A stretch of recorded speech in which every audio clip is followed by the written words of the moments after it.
We've been somewhat successful in helping people realize that the 9/11 attack was a false flag operation, but we've been failures at convincing people to help us do something about this problem. This is shocking when you consider how easy it is for people to help. For example, people could refuse to purchase the magazines and newspapers that lie to us about 9/11, the Apollo moon landing, and the Holocaust. This would bankrupt the businesses that lie to us. People could also refuse to give money or support to the politicians who refuse to be honest about 9/11 and other issues. People could also discuss 9/11 and related issues with their friends and coworkers, and encourage them to look at our websites and videos. But most people refuse to discuss these issues. Some people interfere with the spread of information by reprimanding those of us who discuss these issues in public. Most people prefer to spend their time entertaining themselves with Hollywood gossip, sports, and Harry Potter. People frequently get together to demand money, and they could get together to demand a real investigation of 9/11 and the Holocaust.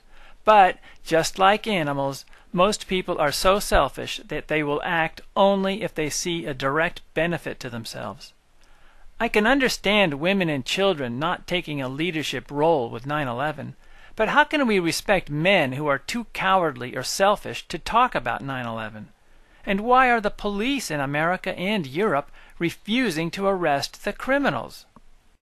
Those of us who criticize the Sheeple are sometimes accused of being just another group of arrogant elitists who want merely to replace the current group of arrogant elitists. This brings up the interesting issue of whether it's possible to get rid of these arrogant elitists. America's Constitution was supposed to prevent this ruling class of arrogant elitists by setting up a government of submissive representatives who serve the people. Unfortunately, the Constitution is not working very well. A good example is the war in Iraq. As of 2007, most Americans want the war to stop, but the government officials are ignoring them. However, the problems with the American Constitution is too complicated for this brief video. I have documents on my internet site to explain this in more detail. Is it possible for us to learn from our mistakes and develop an improved government system that truly avoids this ruling elite?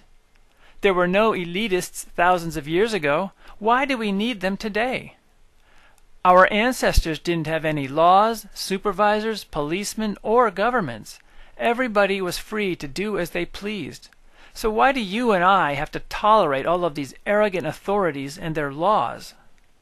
Many of these authorities are forcing us to follow laws that are detrimental, selfish, or destructive. An example I mention on my website is that we are forbidden to use stevia and hemp. We are also forced to waste time and money on airport security to protect us from fictional Arab terrorists who want to kill us because we love freedom. We can and should get rid of the selfish laws and the corrupt authorities.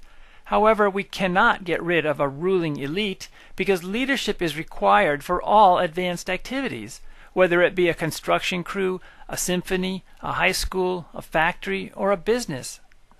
The most obvious reason that we need leadership is to coordinate a large group of people. However, there is a more important reason why we benefit from a ruling elite. Specifically, there are differences in our abilities, so a group of people will be able to accomplish a lot more when they select their more talented members for leadership. A group of construction workers, for example, will create more impressive structures in less time and for less expense when they put their more talented people in control of the group. This creates a ruling elite in which the leaders think of themselves as more talented than the people they supervise. The only way to avoid a ruling elite is to put ordinary people in control of the group or create some type of representative leadership. Nobody would tolerate that type of leadership for a construction crew, factory, or business, so why would we tolerate it with a nation? People have to face the fact that we cannot get rid of this concept of a ruling elite. There are too many benefits to putting the more talented people into leadership positions. It is foolish to waste time fantasizing about Marxism, anarchy, or representative governments. The only sensible way to improve the world is to put better people into the ruling elite. We can also improve the structure of our governments, businesses, schools, and other organizations, and we can improve the laws that we follow. People have to change their attitudes towards leadership. Instead of complaining about a ruling elite and their laws, our goal should be to improve the ruling elite and their laws, just as we strive to improve computers, airplanes, and other technology. We will always have a ruling elite for every organization, and the ruling elite will always think of themselves as better than the people they rule over. We can change the people in the ruling elite, but we cannot get rid of the ruling elite. We can change or remove laws, but we cannot get rid of every law. We can change how our economy operates, and we can change the people who control our businesses, but we cannot get rid of people in positions of authority. The world is not suffering because there is a ruling elite. It is suffering because of the people who currently make up this ruling elite. Some are incompetent, some are mentally ill, and many are promoting an idiotic religious fantasy of recreating Israel and conquering the world. The people who are trying to create Israel imagine themselves as intelligent and talented, but if the people creating Israel were truly talented, then we would see evidence of their talent.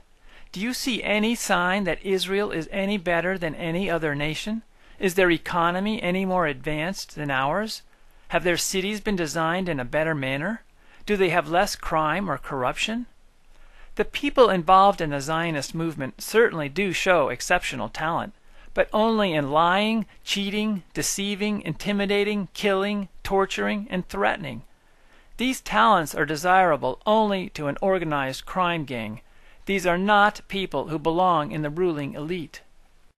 Construction crews, symphonies, and sports groups usually acquire leaders who are truly talented. These leaders usually earn their position. By comparison, political leaders have been achieving their position through monarchies, crime, and deception. We can improve the world simply by changing the people who are in this ruling elite. But how can we get rid of the current group? And how can we find better people to replace them? The human race has a very serious dilemma. The current leaders obviously will not help us replace them, and the majority of people won't help us either. So how do we give ourselves a better ruling elite? There are lots of ways to improve the world, but we can't seriously make plans until we know how many people we have on our side, and we have to know who they are. Are there any people in the police force willing to help us? Are there any people in the military? Our plans on what to do will depend on who is willing to do something. If we could get a lot of military people on our side, we could improve the situation quickly. Unfortunately, most of them naively think that our enemy is Iraq. However, the war has been with the Zionists and other crime gangs for centuries. Christopher Bolin and his family are victims, and so is Anna Lindt of Sweden, Jürgen Möllermann of Germany, thousands of rescue workers in New York City, and millions of other people during the World Wars, the Communist revolutions, and the Crusades. Right now, the military believes that the war is with Iraq. The soldiers who refuse to fight this war are condemned as deserters. But the real war is here in America and Europe, and the battle is with the Zionists. The true deserters of this war are our friends, relatives, and neighbors. Actually, these people are worse than deserters. They're not simply hiding from the battle and expecting us to do the fighting for them. Instead, they're providing money to the criminals by purchasing their products and services. To make the situation even worse, many citizens try to stop us from fighting Zionism.